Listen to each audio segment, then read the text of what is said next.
यह जानना आपके लिए अत्यंत आवश्यक है कि एक विद्यार्थी को कैसा होना चाहिए, जिससे आप उसे पैमाना बनाकर अपने आप की तुलना उससे कर सके। ऐसा करने से आपको यह पता चल जाएगा कि आप कितने पीछे हैं या कौन से गुण आपको अभी धारण करने हैं। सबसे पहला गुण है राइट एटीट्यूड, यानी सीखने के प्रति सही रवैया, सही मनोदृष्टि। यह एक ऐसा गुण है जो आपको बहुत आगे ले जाएगा, और इस गुण के ना होने से प्रतिभावान से प्रतिभावान विद्यार्थी भी मानो जैसे खाई में गिर जाता है। बहुत से विद्यार्थी थोड़ा सा पढ़ लेते हैं और उन्हें अहंकार हो जाता है कि उन्हें बहुत कुछ आता है। यह अहंकार उनके व्यवहार में दिखता है। जब एक विद्यार्थी को यह भ्रम हो जाता है कि उसे बहुत कुछ आता है, तो उसका पतन वहीं शुरू हो जाता है। जब भी किसी गुरु के संपर्क में आप आओ तो हमेशा एक खाली स्लेट की तरह आओ, जिससे गुरु आपके ऊपर लिख सके। मैं देखता हूँ कि बहुत से विद्यार्थी इतने अहंकारी होते हैं कि उन्हें फिर यह लगने लगता है कि उन्हें कोई अब क्या दे सकता है। वो कक्षा में प्रवेश भी इस मानसिकता से करते हैं कि हम सीखने नहीं सिखाने आ रहे हैं, और हम इतने होशियार हैं कि जब गुरु पढ़ाएगा तो हम गुरु की गलतियाँ निकालेंगे या गुरु को कुछ सिखाएंगे। यह व्यवहार मैंने डिजिटल वीडियोज़ में देखा है। अगर मान लो कभी वीडियो में मेरे मुंह से कुछ गलत निकल जाता है तो दो तरह के कमेंट्स नीचे देखने को मिलते हैं।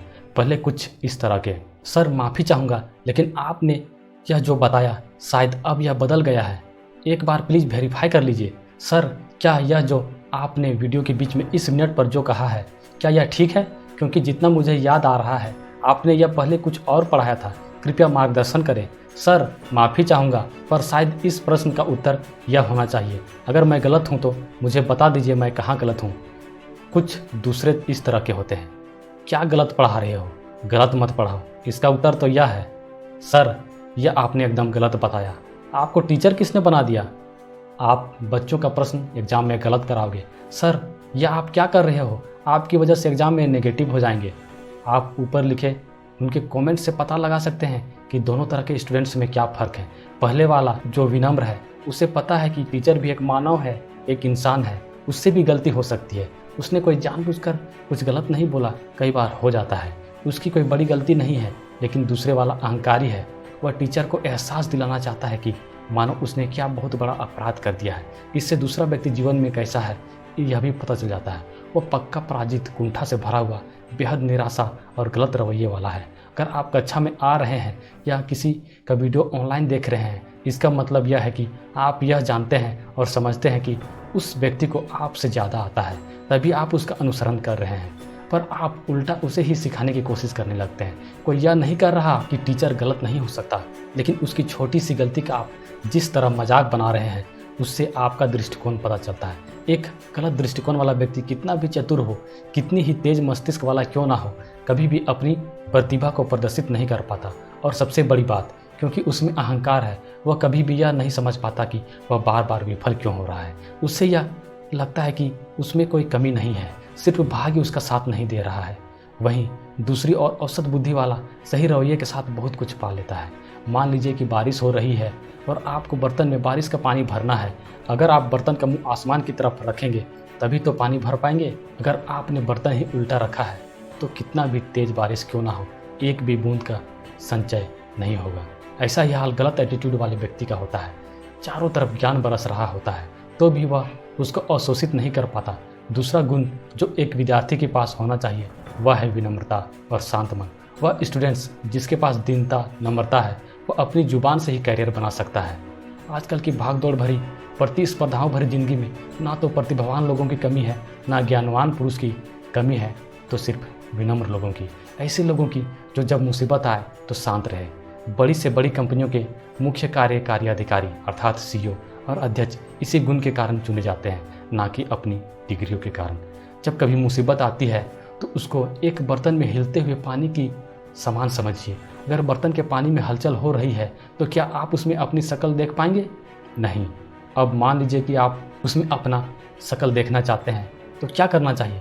कुछ नहीं, बस शांत रहिए, बर्तन को और मत हिलाइए। पानी जब शांत हो जाएगा तब अपना चेहरा आपको उसमें दिखाई देगा। इसी तरह जब खराब समय होता है तो आपके पास सबसे बड़ा हथियार है आपका शांत दिमाग।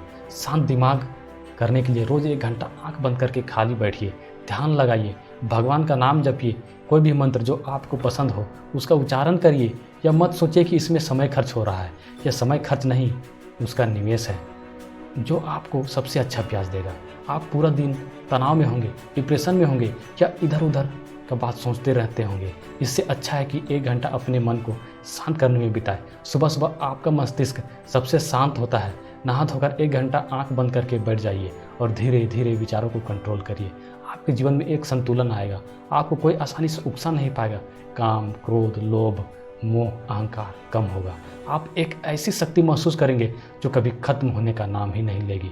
लोग आपसे पूछा करेंगे कि इतनी एनर्जी कहाँ से लाते हो। स्वास्थ्य भी बेहतर होगा, दिमाग भी तेज होगा, स्मरण शक्ति भी बढ़ेगी, बुरे विचार कम आएंगे और सकारात्मक विचार बढ़ेंगे। इतना सब सिर्फ मेडिटेशन से, ध्यान लगाने से मिल जाएगा। और सबसे अच्छी बात यह है कि यह एकदम निःशुल्क है। कभी भी उस चीज़ को समय मत दीजिए जो बेकार हो, और कभी भी उस चीज़ को समय देने से मत हिचकिए जो आपको बेहतर बना सकती है। यह मत सोचिए कि समय कम पड़ जाएगा। आप अपने दिन का कितना समय व्यर्थ की चीज़ों में सोचकर बिता देते हैं। पढ़ने बैठते ही विचारों की श्रृंखला आपको विचलित कर देती है। एक छोटा सा गलत विचार ही आपको बेहद निराश कर देता है। भविष्य की चिंता आपको चैन से नहीं बैठने देती। आपके अंदर एक भय उत्पन्न होता है। आप इस भय के चलते लोगों से नज़रें चुराने लग जाते हैं। बाहर से व्यक्ति एकदम स्वस्थ दिखाई देता है, लेकिन अंदर से इतना डरपोक कि हर समय भय से ग्रसित। मानसिक दुर्बलता धीरे धीरे आपकी शारीरिक स्वास्थ्य भी खराब कर देता है। आपको रक्तचाप या कम उम्र में ही हृदय रोग हो सकता है। आजकल नई पीढ़ी के युवाओं में एक आदत मैंने देखी है, और वह यह है कि वो यह दिखाना चाहते हैं कि भगवान को ना मानना कितना कूल हो गया है।